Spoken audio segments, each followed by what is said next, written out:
Hey guys, welcome to the video tutorial for my food planner.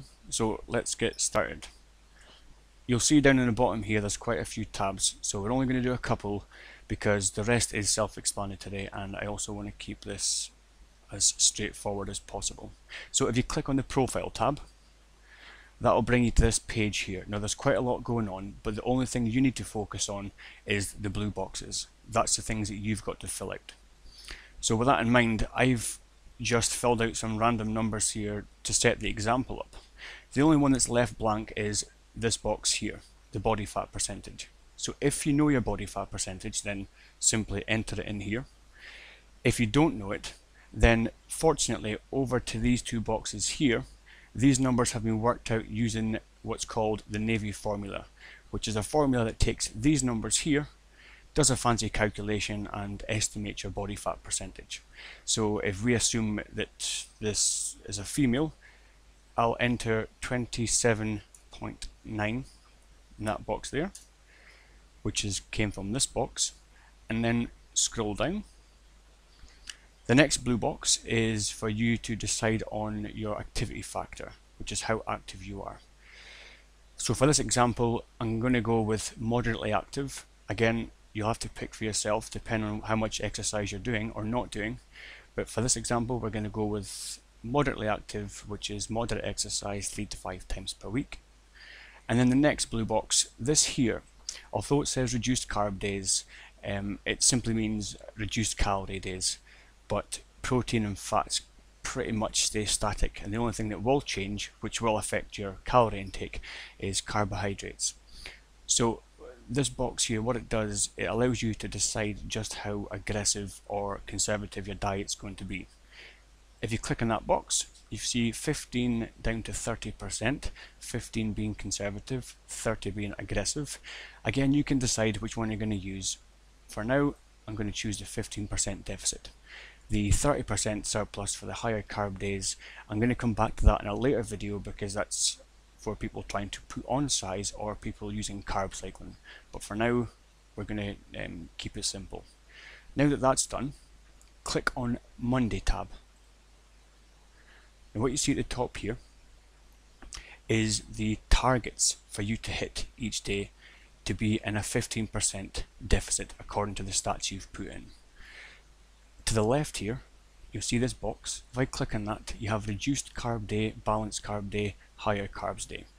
I'm only pointing this box out at the minute because if you get the wrong one, if you watch this number here, if I click higher carb days, it jumps up to over 3,000. So that's over 1,000 calories of a difference. So if you do not have this on reduced carb days, then you're going to set your diet up wrong. Okay, so these are the targets. So now we go ahead and set up your food plan for the day. So let's look at the breakfast section. If I click on this list here, the first options are breakfast. So I'm going to click on apple protein pancakes and I'll have 2 of those.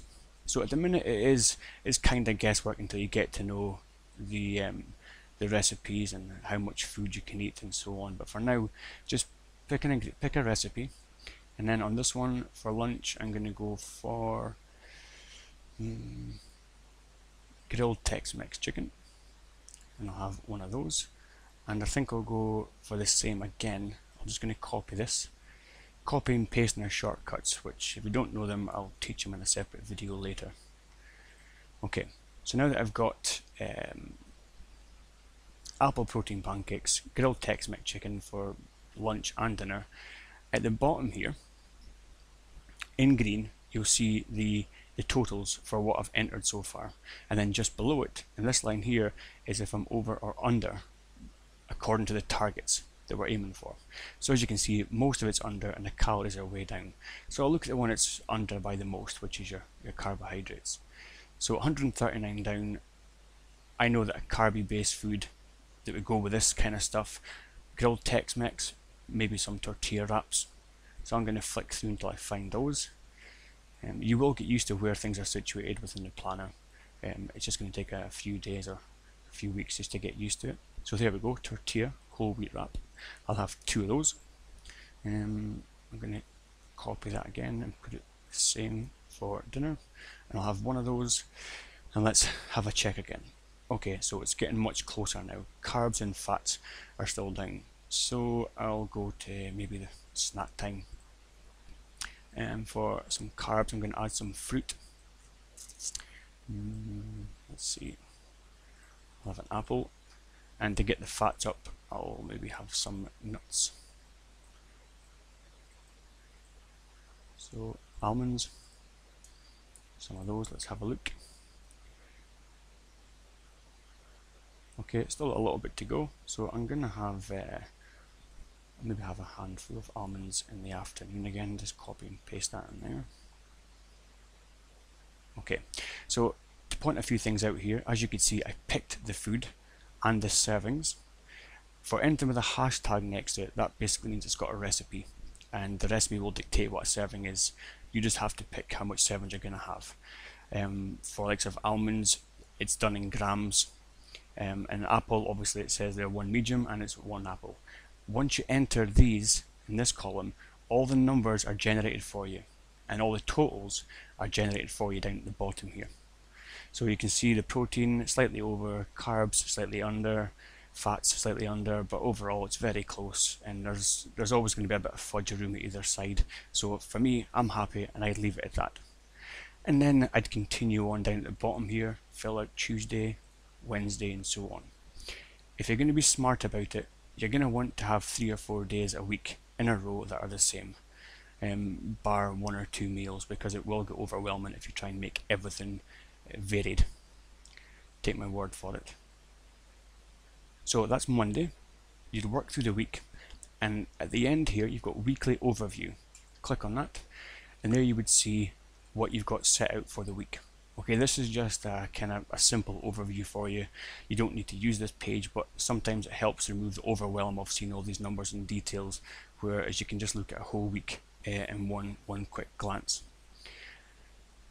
Now you've got 1, 2, 3, or 2 recipes there. So now you need to know, how do you get your hands on these recipes? Well, you've got 2 options. One is go to my website, darrenmcallan.com, click on the food and recipes tab, and they're all there.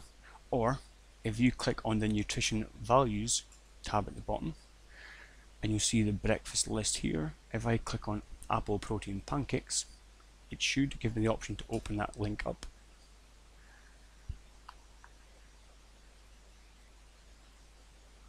Okay, there we go. Apple protein pancakes, the recipe, how it's made, the calories and stuff, which is all programmed into the planner for you. But you can simply save that to your computer or print it off, whichever you want. And then back to the food planner, and that's the job done. So I hope that's straightforward enough for you. Please leave some feedback and comments if there's things you're unsure of, and if I get enough of the same kind of requests or feedbacks, then I will make another video or put up something that will help you guys to get to grips with this food planner. Anyway, enjoy, and good luck.